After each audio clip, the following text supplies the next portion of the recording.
Hello everyone, welcome back and welcome new viewers to some more Stormworks. We're doing oil rigs. I know you guys are ready for this. I know a lot of you are confused about what's going on. I know I was confused about what's going on. So let's not waste any more time. Let's go ahead and get up on our oil rig and let's start doing this. Okay, so here's what I'm gonna say. The first thing you want to do when you get to an oil rig like this is you want to save. Save. If something happens, and it probably will, mistakes probably will be made, you want to be able to come right back to this spot. So that's what I suggest. Save. All right, let's go ahead and get into the build. All right, so what I've done here is I've built a basic tutorial of the oil rig. I could sit here and I could build this thing for you guys, but then that video would be an hour and a half, 2 hours long.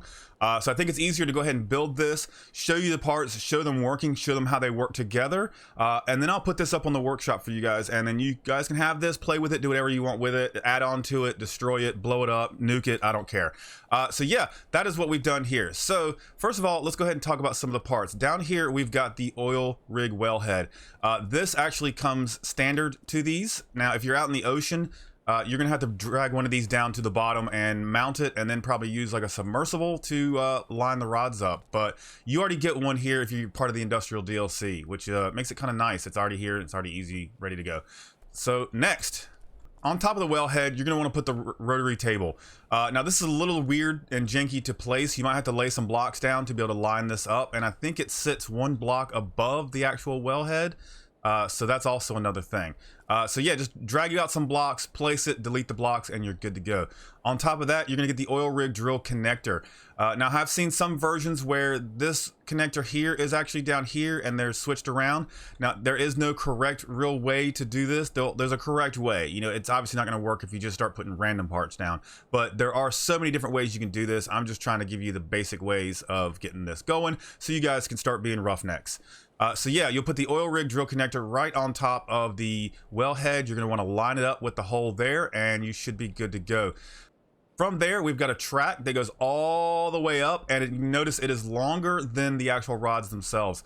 That's because we've got the drill rod spinner, and we've got the pump on top of that. That's contraption right there. That's all you need up there. Over here, we've got the oil rig drill clamp. This is used to grab your rods and move them into place, and that helps you align them, connect them, and get them into place. Over here, I've got a couple containers. We've got one so we can collect a whole bunch of oil. I've got a slurry tank, and I've got a saturated slurry tank. Now, I know you're gonna say, well, where are the slurry filters? They're not here. I can't stand them. They don't work that well. I had a whole nother setup here that I was going to show you guys. It was working one day. I literally got up the next day, didn't change anything, and the slurry filters were broken and they weren't working. So you know what? We're scrapping them. We're tossing them. So all we're going to do is we're just going to use slurry because it's free. It's like water or salt water. We're just going to use our slurry and we're going to store it in a saturated slurry tank. So we're just going to swap one from the other. The other thing you could do is maybe just put a small nozzle on this side here, or you could put a modular engine piece and delete the engine and, you know, spew it all over the world, create an environmental problem, no worries. So I've got a couple of equipment here just in case something happens, but let's go ahead and let's start moving some stuff around so you guys can understand what's going on.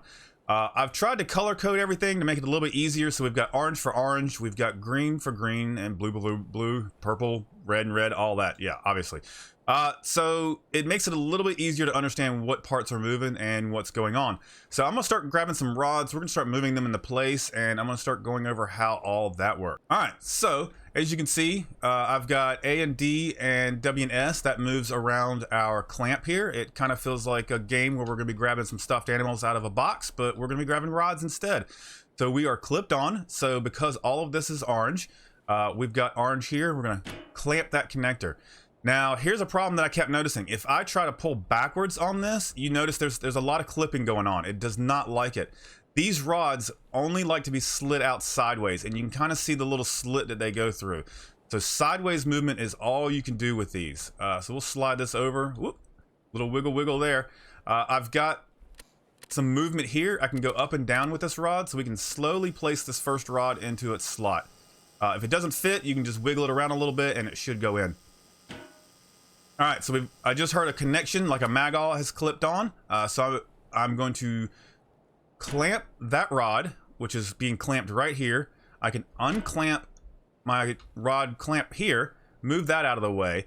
Now, all we've got to do is put on our drill spinner clamp, which is that orange piece right there. So that's going to clamp onto that piece right there, and we're going to move that down into place. So that's coming down, that's going to clamp on, and we are ready to start drilling. All right, so you can see that we are clamped on here. I've also got it set automatically to start pumping here, because there's no other real way to know that you have oil until it starts actually showing up in your tank. So I don't know if you can drill past the actual oil spot down below, but I didn't want to have that happen, so I am pumping right away. So let's go ahead and let's put our rotary table clamp on. Let's put our rotary table on, and you can see that it is actually drilling now.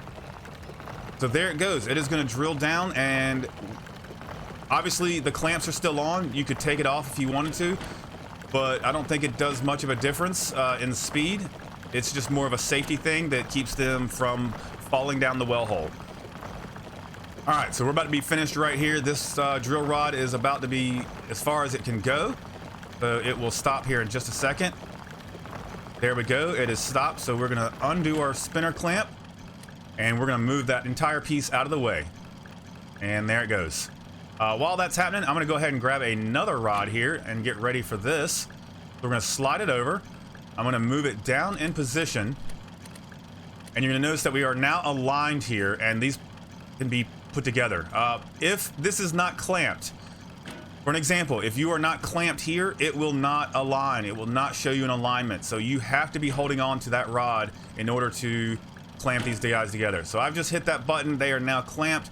I can get off of this, move this out of the way, and we can repeat the process here. So I'm gonna turn the spinner clamp on, and we're gonna lower the pump head and drill spinner back into place. And now it's drilling. So if we come over here, you can see that the slurry is going like crazy. I think when you don't have any kind of filtration system, you use about roughly 8,000 liters of slurry per rod. So plan for that. That is a thing. If you can get those slurry filters working, great. By all means, use them, but you don't need them. I don't think you need them. I think they're just kind of a waste of time and a waste of space, honestly. That gives you a whole lot more room here to do other things. So yeah, we're taking slurry out of here. It's going up top, it's being used, and it's coming right back down into this tank. Now, I did have a different version where I used the old depreciated filters, and I was able to loop slurry back around into the system because it doesn't use all the slurry. Half the slurry that comes out is saturated slurry, and the other half is just still good slurry. So I was doing that before. That is something that you can do, but be advised that that will not work in career where we unlock parts, because that part is not available in the tech tree anymore. So that's a thing. But if you're doing here in creative and you're having fun, by all means, go ahead and use it that way. But we're trying to get this down to the most basic form of oil mining that we can do. Oil mining, oil drilling, oil roughnecking. We're drilling for oil. That's what we're doing. So we're gonna move some more rods here, and let's get down to oil. I'm gonna go ahead and grab another rod here. Let's get that set up and ready to go. We can slide that over, just getting out of the way just slightly. And I've got lights for everything. I've got lights for letting you know which rod you're on. I've got lines so that you can tell if you're lined up, since we're not directly behind this. Everything has a light. If that's connected, it's got a light. That's connected, it's got a light. When we're aligned, we got a light. When you're clamped here, we've got a light. When the rotary table is working, we've got a light. And all my pumps are connected to the fact that we are using the rotary table. So if the rotary table is not on, everything turns off because there's no need. So I'm expecting to use about 5 or 6 rods to get down here. My previous experience, the oil here out on the coast, it's down about 50 something, but there is some RNG with that. I know a few people have gotten it around 30. I know some people have gotten it around 80. So there's no telling how far down this could be. I know if you're out in the ocean, you're going to be using a lot more rods than this, because you've got to get down to the ocean floor and then drill through the ocean floor and so on. All right, so that's done. We're going to unclamp. We're going to raise that up out of the way, and we're going to wait for that to be out of the way, and we'll move this over. All right, drill spinner and pump are out of the way, so we're going to move that into place. We're going to lower that down. We're good to go. We're going to align that, disconnect that, move that out of the way, and we're going to repeat the process. Clamp on and lower it down. And as soon as we hit the oil pocket, you'll notice this dial will start growing crazy, and we'll start filling up oil here, and we'll be good to go. We'll be in some serious business here. So you notice I got two dials here. One says well depth, one says drill depth. What does that mean? Why do they both have the same numbers here? Well, if I was to say grab this build and jump back into the workbench with it, the hole that you have drilled is your well depth. So right now we're at 14.5 meters. If I jump off this and delete this, that hole is still there. We are still 14.5 meters down in the ground. Your drill depth is what the depth of your actual rods are. So we would have to come back in here and replace all of our rods. Now this is where it's very important to make sure you stay clamped. If you don't have it clamped and you drop a rod and it goes down in the hole, you are SOL, you are out of luck. So that's why I was saying it is very important that you go ahead and save once you get here, because otherwise you're gonna create all kinds of mess. You're not gonna be able to drill in the hole, you're gonna have problems. So make sure that if you grab your build after drilling a hole, you make sure that you are clamping everything. You don't want any lost rods. So we've got a bit of drilling here. I think I'm just gonna start drilling, getting these rods in the ground, and once we get to oil, I will let you guys know, and then we will see where we go from there.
Okay, so we have just hit oil. As you can see, it's pumping. So I'm gonna turn, let's see, let's turn the rotary table. Nope, let's turn the rotary table off.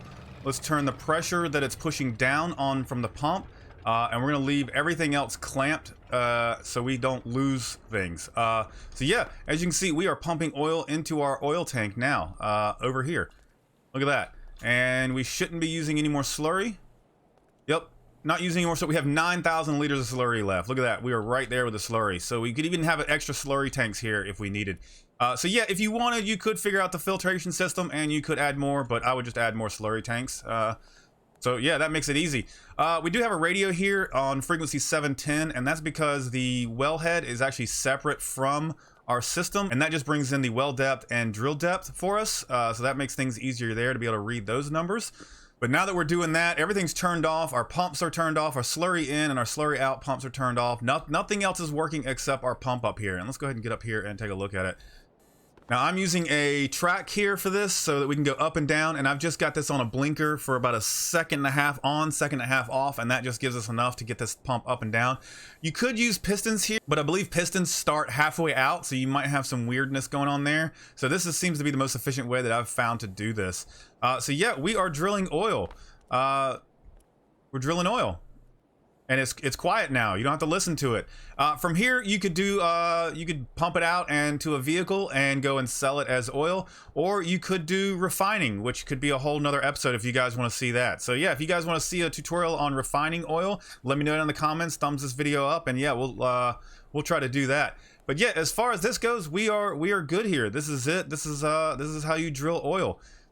It's actually very simple once it's actually shown to you. So that I feel like that makes sense, and I hope that this video is kind of dumbed it down enough that you guys can figure it out. And yeah, I will also put this on the workshop so you guys can use this and do whatever you want to with this, work off of it. And I tried to color code it so that things were simple enough. You don't have to keep these colors. I just tried to separate the parts so they're easier to talk about. The pump jack doesn't have any buttons, so there's no purple section down here. It just works all the time so that when we do hit oil, we know that we're just hitting oil. because otherwise you wouldn't know. You would just keep drilling, keep drilling, keep drilling, and then you would have to just turn your pump on to find out. There's no indication that you've hit oil. Some other things that I've noticed too is different areas around the map. I've gotten a little slower and faster in certain sections, and there's also, it feels like there's certain sections of the ground that go faster and slower. So be prepared for that, and all areas are different depths down. Now I did see an add-on already on the workshop that you guys can download and use that shows all the locations of the oils and how far down it is and how much oil is there. And it seems to be that there's anywhere from like 750,000 to up about 1 million liters of oil in the ground at each spot. So there's quite a bit down there, but I'm sure once you start refining it and using it, it goes really quick. So again, I hope this video helped you guys out. Let me know with a thumbs up, subscribe to this channel if you haven't already. Comment down below if I've missed something, or you think there's something different you want to say about this process. And yeah, if you guys want to see something on refining, another tutorial, let me know down in the comments as well, and we will see you guys in the next one.